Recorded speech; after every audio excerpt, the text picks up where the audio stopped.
నాకు అత్యంత సన్నిహితుడు, అన్న,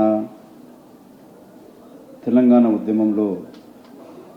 చరిత్రాత్మక పాత్ర పోషించి తూటాలు శరీరంలో ఉన్న 300 కిలోమీటర్ల పైన నడిచి తెలంగాణ ఉద్యమంలో పాత్రనే కాకుండా తెలంగాణ రాష్ట్రం ఏర్పడ్డాక తెలంగాణ ఇచ్చిన తల్లి సోనియా గాంధీని ఒకసారి కలవాలని చెప్పి ఇటు భట్టి గారిని, నన్ను, కే రాజు గారిని, రేవంత్ గారిని కలిసినప్పుడు తల్లి సోనియా గాంధీ దగ్గరికి వదిన విమల గారిని, తమ్ముడు సూర్యం గారిని గద్దరన్నతో పోయినప్పుడు రాహుల్ గాంధీ గారిని కలిసి ఆ రోజు కలిసిన రోజు రాహుల్ గాంధీ గారితో మాజీ సే మిల్నా హై, తెలంగాణ ఇచ్చిన తల్లి చేతిని ఒకసారి స్పృశించాలని వదిన అంటుంది, రా తీసుకెళ్ళమని చెప్పినాడు. ఈ తెలంగాణ రాష్ట్ర ఏర్పాటు అయినాక సోనియా గాంధీ గారి వల్ల తెలంగాణ వచ్చిందని చెప్పి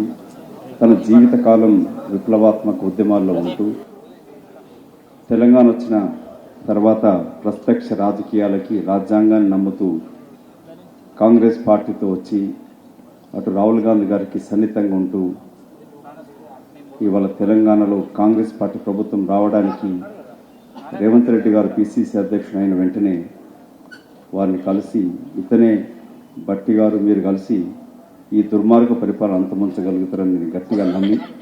మన తెలంగాణలో కాంగ్రెస్ పార్టీ ప్రభుత్వం రేవంత్ రెడ్డి గారి నాయకత్వం ఏర్పడడానికి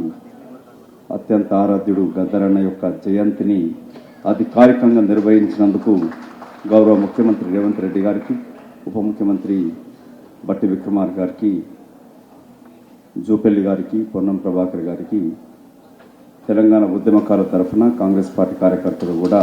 ప్రత్యేక అభినందనలు, కృతజ్ఞతలు. చెల్లెలు వెన్నెల గారికి, కోడలు, కూతురు, మనమరాలైన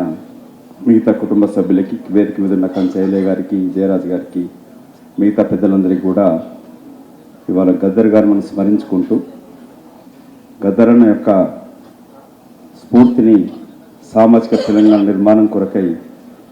ప్రస్తుత ప్రభుత్వం రేవంత్ రెడ్డి గారు, భట్టి విక్రమార్క గారు పూర్తి సన్నద్ధంతో ఉండడం చెప్పడానికే ఇవాళ జయంతి ఉత్సవాలు మొట్టమొదటిసారి ప్రభుత్వ పరంగా నిర్వహించడం అంటేనే తెలంగాణ ఉద్యమకారులను కూడా గౌరవించుకున్నట్టుగా అవుతుంది. ఇది గద్దరన్నకొక్కరికి గౌరవం కాదు, యావత్ తెలంగాణకై పాటుపడ్డ విద్యార్థి, ఉపాధ్యాయ, విద్యార్థి లోకాలందరికీ కూడా గౌరవించినట్టుగా అవుతుంది. దానికి ముఖ్యమంత్రి గారికి, ఉప ముఖ్యమంత్రి గారికి మరొకసారి అభినందనలు తెలుపుతూ, గద్దరన్న భౌతికంగా మనం ఆయన నిష్క్రమించిండొచ్చు, కానీ సూర్యచంద్రుడు ఉన్నంత కాలం గద్దరను ఉదయిస్తూనే ఉంటాడు, మన మధ్యనే ఉంటాడు. వారి రచనలని ఇంకొక మిత్రుడు, అత్యంత ప్రాణ స్నేహితుడు గద్దరన్న ప్రాణాన్ని చనిపోయిన దాన్ని తట్టుకోలేక ఆ రోజు 5 గంటల పైన శకటం పైన నాతోనే ఉంటూ గద్దరన్న ఇంటికి చేరంగానే అక్కడే ప్రాణాలు దిన జైలు అధికారులను కూడా గుర్తుంచుకోవాల్సిన అవసరం కూడా ఉంది. ఇక్కడ మిత్రులు, పెద్దలు, ముఖ్యమంత్రి గారు జైలు అధికారిని గౌరవార్థమే వారి యొక్క అన్న కొడుకును కూడా వాళ్ళ గవర్నర్ కోటాలో నామినేట్ చేయడం అంటే కూడా అది జైలు అధికారిని కూడా గౌరవించినట్టుగానే అవుతుంది. వారి స్మృతి చిహ్నం కూడా గౌరవ ముఖ్యమంత్రి, ఉప ముఖ్యమంత్రి కూడా గుర్తుంచుకోవాలని కోరుకుంటూనే తెలంగాణ చరిత్రని, తెలంగాణకే పాటుపడ్డ జయరాజ్ సార్ గారికి నా విజ్ఞప్తి, కవి గారికి, గత 9 సంవత్సరాల్లో తెలంగాణకే పోరాటం చేసిన వాళ్ళని పక్కన పెడుతూ దొరలని, ఆ దొరలను పౌర్తే రచనలు జరిగినాయి. చరిత్ర తిరొక్కసారి కంచయ్య సార్ ఎప్పుడు రాస్తూనే ఉంటాడు, కానీ మీరు కూడా మరొకసారి చరిత్ర తిరిగి రాస్తూ నిజమైన తెలంగాణ ఉద్యమకారులని గుర్తించేటట్టుగా, చిరకాలం గుర్తుండేటట్టుగా మీ పాటల రచన ఉండాలని కూడా కోరుతా ఉన్నాను. ఇక్కడ కట్టిన స్మృతి చిహ్నం దాంట్లో కూడా గౌరవ ముఖ్యమంత్రికి, ఉప ముఖ్యమంత్రికి నా విజ్ఞప్తి, దాంట్లో దొరల పౌర్తు రాసిన కవితలు కాకుండా నిజమైన తెలంగాణ బిడ్డలని, అమరులను గుర్తించేటట్టుగా మీరు దాన్ని ఒకసారి తిరిగి భవిష్యత్తులో ప్రతి ఒక్కరికి గుర్తుండేటట్టుగా మీ యొక్క ఆదేశానుగుణంగా అక్కడ చిహ్నం ఉండాలి. అక్కడ లైబ్రరీ కూడా ఆ విధంగా ఉండాలని కోరుకుంటూ మరొకసారి ఇది నిజంగానే తెలంగాణ ఉద్యమకారులకి గౌరవార్థం, గద్దరను గుర్తించుకోవడం, గౌరవించుకోవడం అంటేనే తెలంగాణ ఉద్యమాన్ని గుర్తించినట్టుగా అవుతుంది.